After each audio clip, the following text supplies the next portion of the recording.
Salam əziz izləyicilər. Bugün Dövlət İmtahan Mərkəzinin keçirdiyi buraxılış imtahanının Azərbaycan dili suallarına baxaq.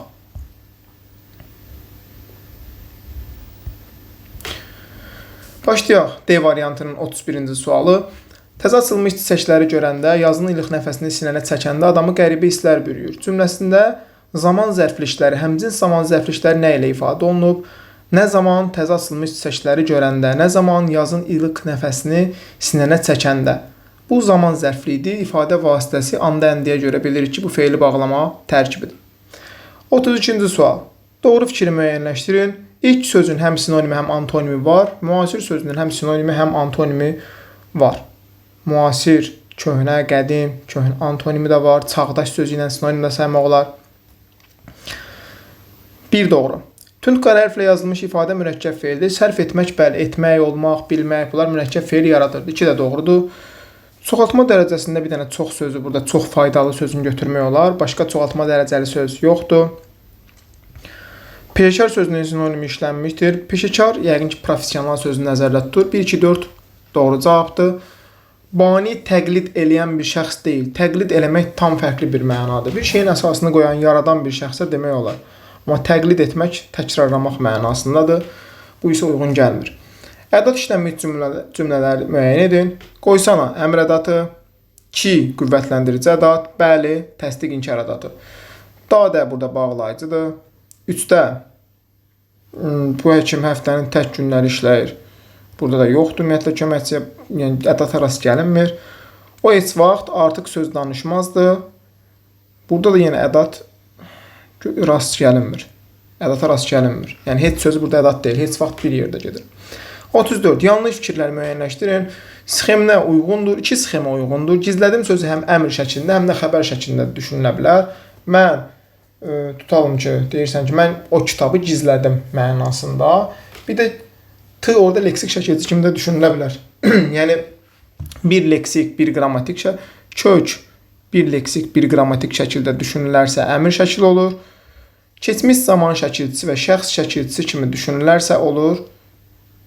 Bir dəqiqə təhlil edək bunun üzərinə. Əmr şəkli olanda sözün kökü olur gizləmək. Gizləməkdən yaranır gizlətmək. Bu isə şəxs şəkilçisi olur. Digər variantda, yəni xəbər şəklində olanda isə sözün kökü olur gizlə. Gizlə sözün kökü olur. Di keçmiş zaman, mu isə şəxs şəkilçisi, iki qrammatik şəkilçisi olur.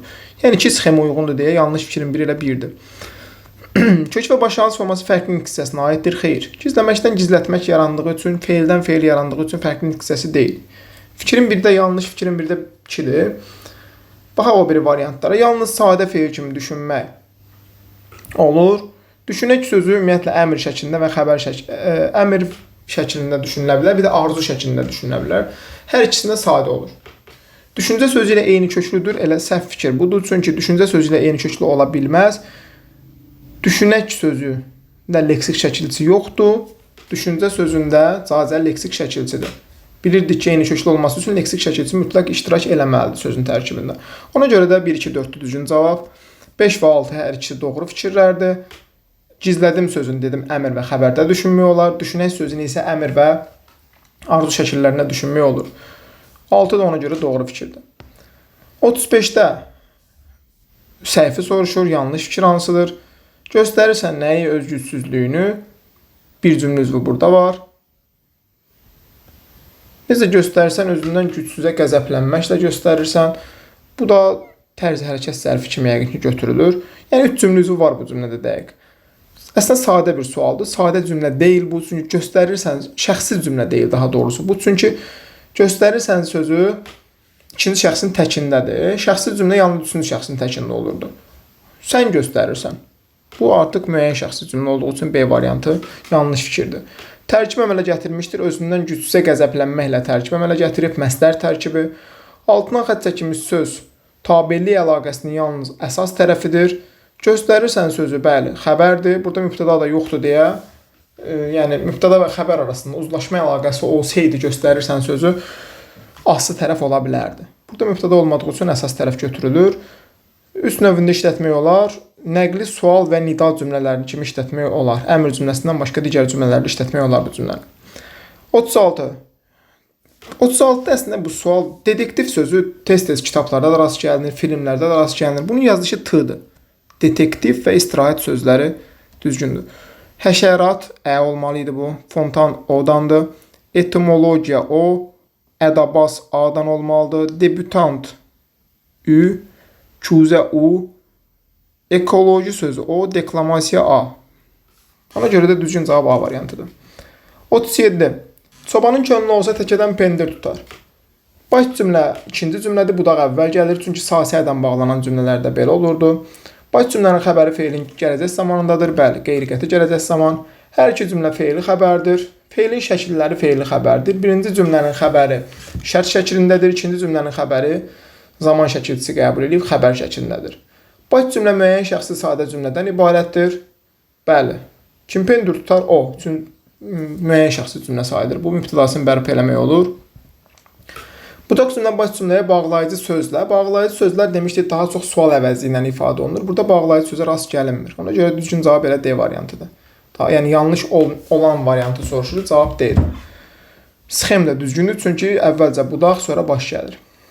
38. Cədvəldə görə uyğun fikirləri müəyyənləşdirin. Zaman zərfi axırda sözü misal göstərmək olar. Bir cümlədə var, ikinci cümlədəki sonra sözü qoşmadır. 1 doğru. Ara söz heç birində yoxdur, 2 yanlış. Feili bağlama tərkibi işlənmişdir. Necə, nəcür, soyuqdan donaraq. Bu tərz hərəkət zərfidir, bir yerdə gedir. 3 doğru. Zərflik və xəbərdən ibarət sadə cümlədən ibarətdir. Bu heç aid deyil. Yəni, İçinə də aid deyil, içinə də aiddir fikri kimi götürmək olmaz. Təsriflənən feillər keçmiş zamandadır, bəli. Hamısında keçmiş zamanda saymaq olar. Çünki üzüldü, əl üzüldü, sahilə endi, əl üzüldü. Bunların hamısı keçmiş zamanda getdi, verdi. Bunların hamısı keçmiş zaman şəkilçisini qəbul edib. Hər ikisinə aiddir. İsmi birləşmə tamamlığın ifadə vasitəsidir. Polis idarəsinə getdi, haraya getdi? Bu yer zərfliyi kimi ifadə olunubdur. Nəyi verdi? Əşyaların siyahısını verdi. Bir cümlədə tamamlıq var. Amma üstdəki cümlədə axırda bu işdən əli üzüldü. Nədən? İşdən. Burada yəni tamamlıq söz birləşməsindən ifadə olunmayıbdır. Sonra nə var? Haraya endi? Çay sahilinə. Yenə söz birləşməsi zərflikdən ifadə olunur. Ona görə 6-da səhv fikirdir. Uyğunluğu müəyyənləşdirin. Baş üzvləri feillə ifadə olunan cümlələr. İşləyənlər mübtəda, mükafatlandırıldılar, xəbər. Bu doğrudur. Sonra ikinci cümləyə baxaq. Bir, yəni baş üzvləri feildən ifadə olunan cümləyə biri A-nı aid eləmək olar. 1 A yazırıq buradan. 2. Qəlbində anlaşılmaz hisslər olan Surxay yarımçıq qalmış. Surxay davam etdirmədi. Surxay mübtəda, davam etdirmədi xəbər. Bu heç birinə uyğun deyil. B-ni ümumiyyətlə silirik variantlardan. B olan variantları siləndən sonra cavab qalır C bəndi. 2C söz birləşməsindən ifadə olunmuşdur. Bədən dili mübtəda, ünsiyyət növüdür. Xəbər. 2-yə aiddir C. 3-ə isə D və E variantları yalnız biri iştirak edir. D variantında xəbər iştirak edir, gün idi. Hamının sevindiyindən qolqana dastığı gün idi. Burada xəbər iştirak edir, mübtədası yoxdur. E-də isə başqasına aid olan işə qarışmazlar. Qarışmazlar sözü cümlənin xəbəridir. Bu cümlənin mübtədası yoxdur. 40. İsmin müxtəlif hallarında olan əvəzliklər həm də ismi əvəz etmişdir. Burada mən sözü, bir də onun sözləri var. Birinci cümləni götürmək olar. Şəxs əvəzlikləridir və ismi əvəz ediklər və müxtəlif hallardadır. Biri adlıq, biri yəlik haldadır. İkinci cümlədə yəni ismi əvəz eləmir. Mən sözü əvəz edir. Bu sözü orada sifətin yerində işlənib deyə götürə bilmərik. 2 olan variantlar ümumiyyətlə variantdan silirik. Birdən o bağlı olan variantlar olmalıdır. 5 də demək ki, dəqiqdir. Çünki mən sözü var burada. Bir də sənə sözü var. 2 də ismə əvəz edib, biri yönlük, biri adlıq haldadır. Ona görə 5 də doğrudur. 3-də görürük ki, onu həmin kəndə göndərəsən. Bir dənə onu sözü orada ismə əvəz elədiyi üçün 3-ü götürmərik. 4-də isə onun sözü və ona sözü var. Hər ikisi ismin yerində işlənib və hər ikisi yəni ikisi də müxtəlif hallardadır. Biri yəlik, biri yönlük halda olan sözdür. Keçək mətnə. Seyirli Xurcun mətninin ilk sualı, yəni 41-ci sualda. Xurcun və iplər Gül xanımın olur. Səbəbi nə idi? Birinci səbəblərini tapaq. Çünki Qoca xalçasını bəyəndi onun. Biri bu idi səbəb. Bunu işarələyəndən sonra qalan variantları belə tapa bilərik. Qoca Gülxanımın sehirli xurcununa layiq olduğunu anlayır. Ona görə Gülxanıma verir onu. Bu da onun səbəbi idi. Amma bizdə yanlış fikirləri soruşduğu üçün, yəni 1 və 3 olan variantları silirik. Cavab qalır 2, 4, 5. Boş çərçivələrin yerinə uyğun gələn fikir. Bu çox da çətin sual deyil. B varianta uyğun gəlir. 2, 4 ardıcılıqdan yerinə artırdıqca uyğun gəlir. Yəni baxırıq ki, mis qab-qacaqdan burada söhbət gedir və yaxud da xurcundan burada söhbət gedir. Cavab B bəndidir. 43. 1 və 4-ü mətndən çıxarsaq, heç bir şey dəyişmir. Baxaq indi digər nümunədə. Məsələn, 2-ni cümlədən çıxarsaq, qoca onlara yaxınlaşıb dedi. Əgər ondan qabaqki cümləni çıxarsaq, qoca haqqında məlumat vermiş olmarıq. Yəni, əvvəlcə qoca haqqında məlumat verməliyik, daha sonra o cümləni deməliyik. 3. Nəvəm ailə qurur. O cümləni çıxarsaq, mən babayam axı, ona nəsə hədiyyə etməliyəm. Biz ondan sonraki cümlələrdə kimə hədiyyə etməliyəm? Söhbətini bilmərik. Ona görə 3 də uyğun gəlmir. 5-də də yenə eyni şey. Təzə xalçası var idi. Əli ilə anası isə bir xurcun rəngbərəng ipi var idi. 5-i də yenə cümlədən çıxarsaq, yenə də uyğunsuzluq yaranar. 5-də nəyə görə uyğunsuzluq yaranar? Çünki orada Əli ilə anasının isə qarşılaşdırılıb, fikir qarşılaşdırılıb. Ondan qabaq hansısa bir cümlə olmalıdır ki, fikirlər qarşılaşdırılsın. Qarşılaşdırma bağlayıcısı işlənib çünki. 44-də doğrudur, yanlışdır, ehtimaldır. Gülxanım köhnə xalçaları yeniləyib köhnə əşyalar alverçisinə satırdı. Xeyr, yenisini düzəldirdi. Bu yanlışdır. 2 doğru idi. Köhnə əşyalara dəyişdirdikləri yeni xalçaları Gülxanım özü toxuyurdu. Mətnin əvvəlinə qeyd eləyirdi. Yanlış fikir. Dəyərini bilmirdi. 3 yanlış fikirdir, çünki dəyərini bilirdi. Sadəcə ona layiq olduğunu, ona yaraşdığını, yəni Gülxanıma hədiyyə verir sadəcə orada. Yəni dəyərini bilirdi. Orada qoca hətta məlumat da verir onun haqqında ki, arvadından yadigardır, rəhmətli arvadından qalıb, diqqətli idi, belə-belə sözlər verilmişdir. Ehtimalın altından isə ehtimalı götürməliyik. 5 ehtimaldır, çünki ehtimal demək olar ki, mahir bir xalçası idisə, demək ki, uşaqlıqdan məşğul olub bu adam. Qoca evindəki əşyaları satmaq istəmirdi, çünki bundan söhbət eləmirdi mətndə. Düzdür, köhnə əşyaları var idi, amma satmaq niyyəti yox idi. Qocanın bir dənə niyyəti var idi ki, oğluna xalça hədiyyə eləsin. Yəni, yeni bir hədiyyə versin, nəvəsinə daha doğrusu. 2, 3, 5-dir cavab. 45-ci sualda gəlmək sözü. Birinci gəlmək həqiqi mənadadır. Yəni, çatmaq mənasında. Qocanın evinə gəldilər, qocanın evinə çatdılar mənasında 1A. İkincisi gəlmək isə burada qeyd olunmuşdur. Rənginə şəffaflıq gələr və yaxud da üzünə qırmızılıq gələrdi. Eyni mənalarda işlənib. 1A, 2E olan variantlar uyğun gəlir. 46.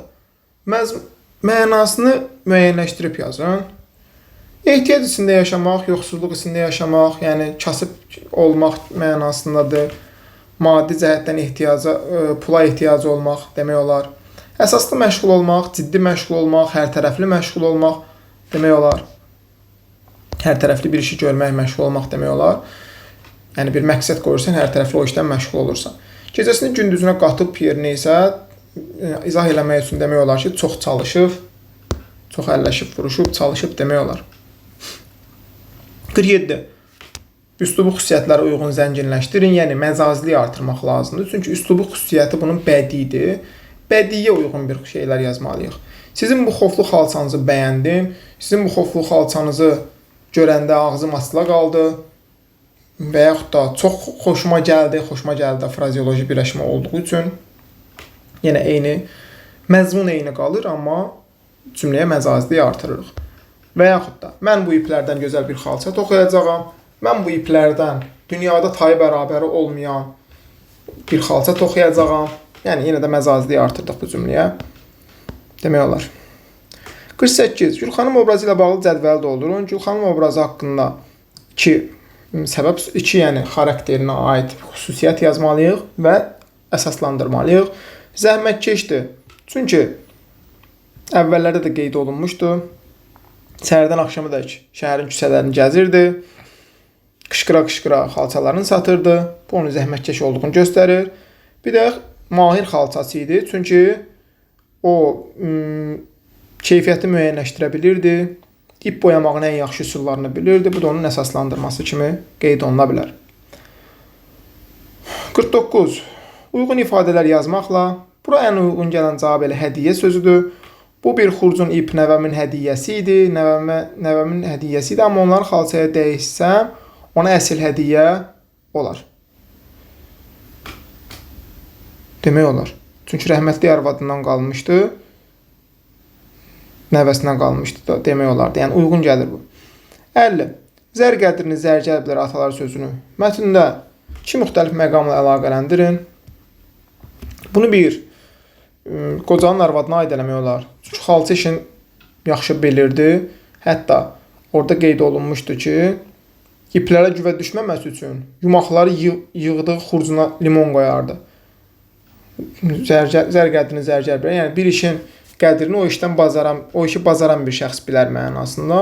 Bir də elə bu Gülxanıma aid idi. Çünki mətnin əvvəlində qeyd olunmuşdu ki, bir dəfə ipə toxunmaqdan onların keyfiyyətini müəyyənləşdirə bilirdi.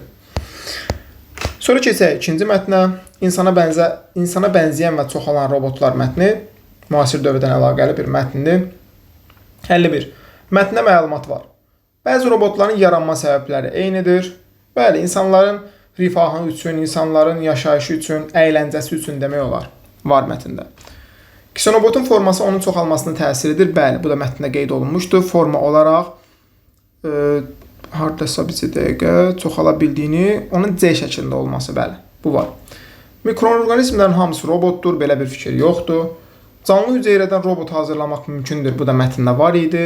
Bəzi robotlardan əyləncə məqsədi ilə istifadə olunur, bu da mətnin əvvəllərində qeyd olunmuşdur. İnsana məxsus, onların əsas əyləncə məqsədi ilə hazırlayırlar, bu hissədə var. 2021-ci ildən sonra yaradılan robotların hamısı bioloji robotlardır. Mətndə belə bir məlumat yoxdur. Əksəriyyəti ola bilər, amma hamısı yalnız, ancaq tipli sözlər adətən variantlarda səhv olur. 52. Hansı fikirləri əsaslandırmaq mümkündür? İnsan maraqları nəzərə alınır. Bəli, insanların əyləncəsi, rifahı üçün demək olar. İnsanlar üçün həmişə təhlükə törədir, yoxdur. Müəyyən fikirlər var ki, təhlükə törədə bilər. Ən sonda qeyd olunmuşdur, son abzasda. Bəzi robotlar özlərində müxtəlif elm sahələrini birləşdirir. Bəli, bu var idi. Hansı elm sahələrini birləşdirirdi? Ksenobot molekulyar biologiya və süni intellektin kombinasiyası idi. Yəni onların birləşdirilməsi idi. 3 doğru. Bütün robotların yaradılması eyni şirkətin adı ilə bağlıdır. Xeyr, burada bir şirkətin adı qeyd olunub, Boston Dynamics. O da Atlas adlı robotdan söhbət gedirdi. Alimlər robotlardan insanlığa faydalı işlərdən istifadə etməyi düşünürlər. Bu da əsas abzasın sonlarında bu hissələrdə ilə qeyd olunmuşdur. Tullantıları təmizləmək, bir preparatı insan bədənindən daşımaq kimi müxtəlif işlərdə istifadə etmək niyyətində idilər. Kombinasiya sözünün mətndəki mənası molekulyar biologiya və süni intellektin kombinasiyası, yəni birləşməsi. O da E variantına uyğun gəlir. Müxtəlif cinsli və eyni cinsli əşyaların bu və ya başqa qayda üzrə düzülüşü birləşdirilməsi. Yəni biologiyadan süni intellekt birləşib, ksenobot yaranıb, belə deyim. Ona uyğun nümunədə rənglərin kombinasiyası, yəni rənglərin birləşdirilməsi kimi fikir uyğun gəlir. Düzgün cavab E bəndidir. 52-də cavab B bəndi idi. 51-də cavab dedik E bəndidir. Variantların bəzilərini qeyd eləməsəm də baxa bilərsiniz yeni izahdan. 54-cü sualda nə soruşurdu? 54-də İnsana ən çox bənzəyən robotların yaradılması 20-ci əsrə, xeyr, 21-ci əsrə təsadüf edir. Bir yanlış fikirdir. Amerikanın mexanizmi elə qurulmuşdur ki, ilk cəhətdən insanlara müsbət reaksiya verir. Bəli, insanlar onu ümumiyyətlə əyləncə məqsədi ilə baxdıqları üçün müsbət reaksiya, ilk cəhətdən insanlara müsbət reaksiya verir. Bir dənə bu fikrə bir dəqiq baxaq. Digərlərinə baxım. Adı çəkilən robotlardan biri insana məxsus bütün xüsusiyyətlərə malikdir. Belə bir fikir mətnində yoxdur. Ümumiyyətlə, insana məxsus bütün xüsusiyyətləri bacaran robot hal-hazırda yoxdur. Yəni, olması ehtimalı da azdır. Üçü məntiqi cəhətdən yanaşaraq üçü götürə bilərik. Doğru yazdım, amma yanlış fikirdir. Burada yazılmalıdır bunlar. Yəni bunlar yanlışdır. 1-3 robotlar üçün vacib olan hansı bir dəqiqə 3-dən başqa hansı variant var? Bəzi robotların bərpa olunma xüsusiyyəti var. Bu var idi mətndə. Hardadır? Doğru yazılıb, həqiqətən doğru idi. Yaralandıqda bərpa oluna bilər. Bax, burada yazılıb. Xenobot haqqında fikir yazılıb. 2 olan variant, 4 olan variantlar uyğun gəlmir ümumiyyətlə. 4 olan variantlar uyğun gəlmir. Bir üstdən bağlı variantımız bir dənə 5 uyğun gəlir. Robotlar üçün vacib olan hansı materialdan hazırlandığı deyil, sərbəst hərəkət etməsi önəmlidir. Mətnə görə bu yanlış fikir yazılıb, amma həqiqət doğru fikirdir bu. Hansı materialdan hazırlandığı deyil, sərbəst hərəkət etməsi bu hissədə qeyd olunubdur. Nədən düzəldiyi deyil, müstəqil şəkildə. Yəni, cavab 1-3-5-dir. Qaldı 2 və 6. Robotlar insan həyatının təsiri haqqında müxtəlif fikirlər var. Bu da doğru fikir idi. Mətnin sonunda qeyd olunubdur ki, müsbət yanaşanlar da var, mənfi yanaşanlar da var. İnsanlığın rifahı, bir də təhlükə mənbəyi kimi yanaşırlar. 2 demək ki, yanlış fikirdir. Amerikanın mexanizmi elə qurulmuşdur ki, ilk cəhddən insanlara müsbət reaksiya verir. Müsbət reaksiya vermir. Çiyinlərini hərəkət etdirir. Bir dəqiqə.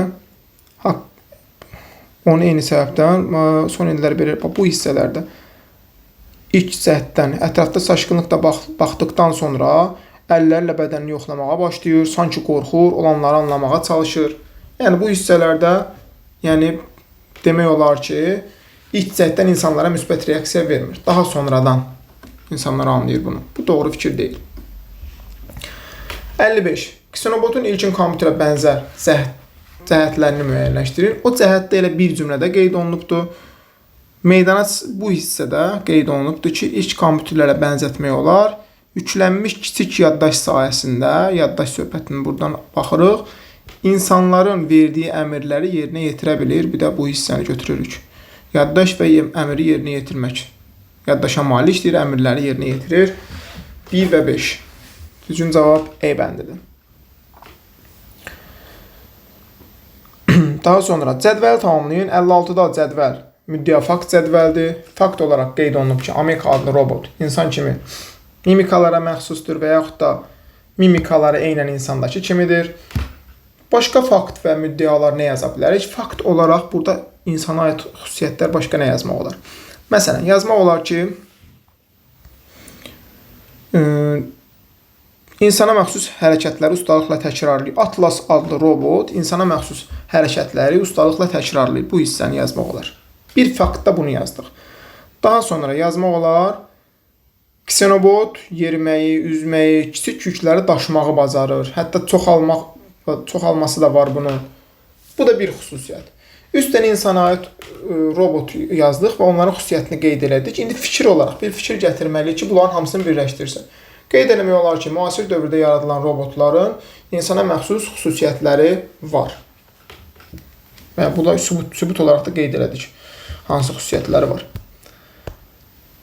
57. Sözlər əsasında cədvəli doldurun. 57-də informativ yoxsa poetik olduğunu nəzərə çatdırırdı. Qaçmaq sözünün mətndəki mənası, yük sözünün mətndəki mənası informativdir, yəni həqiqi mənadır. Qaçmaq, məsuliyyətdən qaçmaq kimi cümlədə işlədə bilərik. Hansısa sözdən qaçmaq, sualdan qaçmaq kimi məcazi mənada, yəni poetik funksiyada işlədə bilərik. Yük sözü isə yəni məcazi mənada.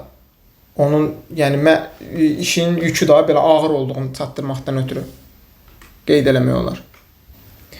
Məsələn, cümlədə işlətmək olar ki, mən bu yükü öz öhdəmə götürə bilmərəm, mən bu yükdən qaçıram. Belə bir şeylər qeyd eləmək olar. 58. Düzəliş eləməliyik bu cümlədə sadəcə. Çərçivədə verilmiş cümləyə baxaq biz.